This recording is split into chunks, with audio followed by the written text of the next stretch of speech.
The year is 2025. Donald Trump, no longer confined by the constraints of the Oval Office, has once again thrust himself into the global spotlight, this time with a proposal as audacious as it is controversial. The former president, known for his unconventional approaches to foreign policy, has suggested a radical solution to the long-standing Israeli-Palestinian conflict, resettling Palestinian refugees in 6 different countries. This proposition, delivered with Trump's characteristic bluntness, has sent shockwaves through the international community, igniting a firestorm of debate and condemnation. The proposal, laden with political and logistical complexities, has been met with skepticism, outrage, and a healthy dose of apprehension. The world watches with bated breath, wondering if Trump's latest pronouncements are merely the musings of a private citizen or a harbinger of renewed geopolitical turmoil. One thing is certain: Trump's vision, if pursued, has the potential to reshape the political landscape of the Middle East and beyond. The question remains, is the world ready for another round of Trump-style diplomacy? While the specifics of Trump's plan remain shrouded in ambiguity, the world is left to speculate on the details and implications of his proposal. The lack of clarity has only fueled debates and discussions across various platforms, from political talk shows to social media forums. One element has emerged as a point of contention: the identities of the 6 nations tasked with absorbing the Palestinian diaspora. This aspect of the plan has drawn significant attention and scrutiny, as it involves countries with complex histories and current geopolitical challenges. Though Trump has stopped short of publicly naming these countries, sources close to the former president suggest a mix of Arab states and nations with existing Palestinian populations. These sources, often speaking on condition of anonymity, hint at a strategic selection process influenced by various political and social factors. Among the countries rumored to be on Trump's list are Jordan, Lebanon, and Syria, all of which have historically accommodated significant numbers of Palestinian refugees. These nations have long been part of the Palestinian narrative, providing refuge and support amidst ongoing conflicts. The historical context of these countries' involvement with Palestinian refugees adds layers of complexity to Trump's proposal. Jordan, Lebanon, and Syria have faced their own internal challenges while managing the influx of refugees over the decades. However, the inclusion of these nations, already grappling with their own internal challenges, is likely to be met with resistance. The socio-political landscape in these countries is fraught with tension, and the addition of more refugees could exacerbate existing issues. Adding fuel to the fire is speculation that Trump's proposal extends beyond the traditional havens for Palestinian refugees, potentially encompassing countries like Egypt and Saudi Arabia. These nations, with their significant regional influence, bring a new dimension to the discussion. The inclusion of these regional powerhouses with their own complex geopolitical calculations is sure to further complicate an already volatile situation. Egypt and Saudi Arabia have their own strategic interests and internal dynamics that could be affected by such a proposal. Trump's selection of these 6 countries, shrouded in secrecy and speculation, has only intensified the controversy surrounding his proposal. The lack of transparency has led to widespread conjecture and debate, with many questioning the feasibility and motivations behind the plan. The world waits with bated breath, eager to discern the rationale behind Trump's choices and the potential ramifications for the countries involved. As the situation unfolds, the international community remains on edge, watching closely for any developments that could shed light on this contentious issue. Amidst the swirling vortex of speculation surrounding Trump's proposal, one country stands out as particularly pivotal: Egypt. Trump, in his characteristically confident manner, has expressed a firm belief that Egypt would be receptive to his request, citing the long-standing relationship between the 2 nations. Trump's confidence, however, seems to be based on a shaky foundation. Egypt, already grappling with its own economic and social challenges, is unlikely to embrace the burden of absorbing a large influx of Palestinian refugees. Furthermore, the Egyptian government, acutely aware of the potential domestic backlash, will be hesitant to be seen as acquiescing to Trump's demands. Trump's assertion that Egypt would readily accept his proposal appears to be a miscalculation, a testament to his often simplistic understanding of the complexities of Middle Eastern politics. Egypt, like any sovereign nation, will prioritize its own interests, and those interests are unlikely to align with Trump's vision. The question of Egypt's willingness to participate in Trump's plan remains a significant obstacle, one that could potentially derail the entire proposal before it even gets off the ground.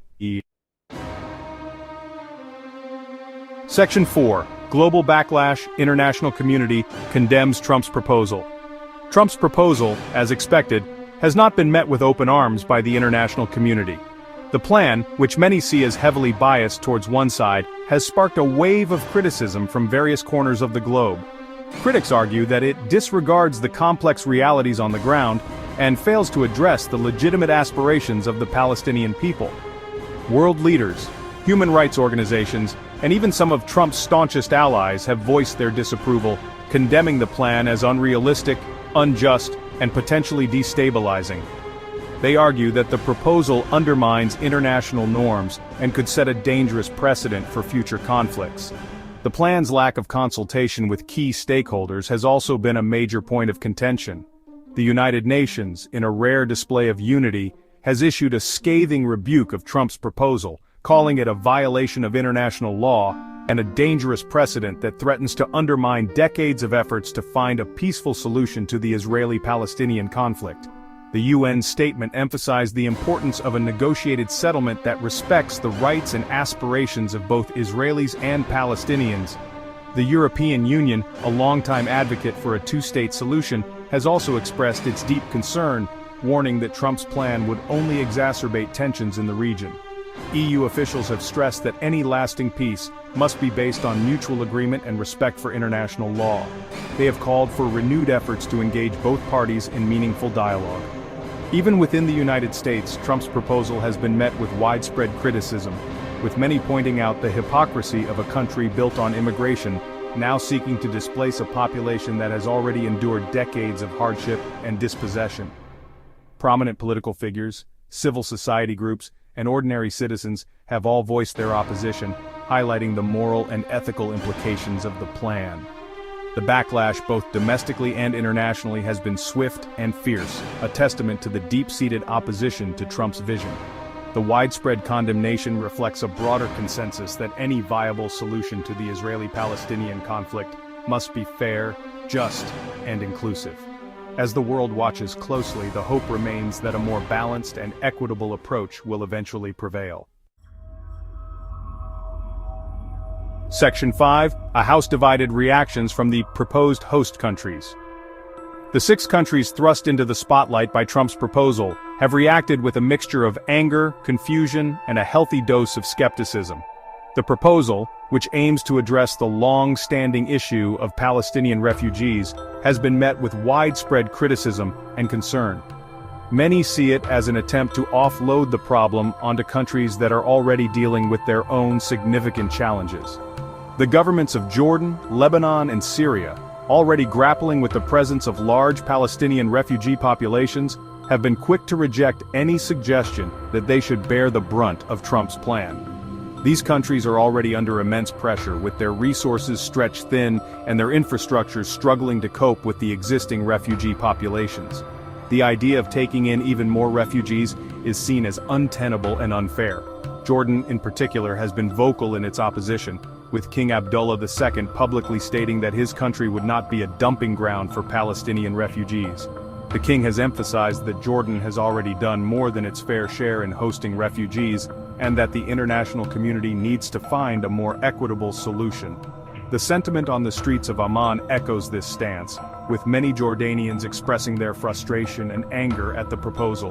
Lebanon, still struggling to recover from its own civil war, has also expressed its unwillingness to accept any additional refugees, citing the strain it would place on the country's already fragile infrastructure. The Lebanese government has pointed out that the country is already hosting a significant number of refugees and that its resources are severely limited. The economic situation in Lebanon is dire, and the government argues that taking in more refugees would only exacerbate the existing problems. The reactions from Egypt and Saudi Arabia, 2 countries with which Trump has claimed to have strong relationships, have been more muted, but no less dismissive. While these countries have not been as vocal in their opposition, their actions and behind-the-scenes communications suggest a clear reluctance to support the proposal. Both Egypt, and Saudi Arabia have their own internal challenges and are wary of any plan that could potentially destabilize the region further. Both countries have refrained from publicly commenting on Trump's proposal, but sources within their respective governments have indicated that they have no intention of participating in a plan that they view as ill-conceived and potentially destabilizing. Analysts suggest that Egypt and Saudi Arabia are likely to continue their cautious approach, avoiding any direct confrontation with the US, while quietly ensuring that the proposal does not gain traction. The overall sentiment in the region is one of skepticism and concern, with many questioning the feasibility and fairness of the plan.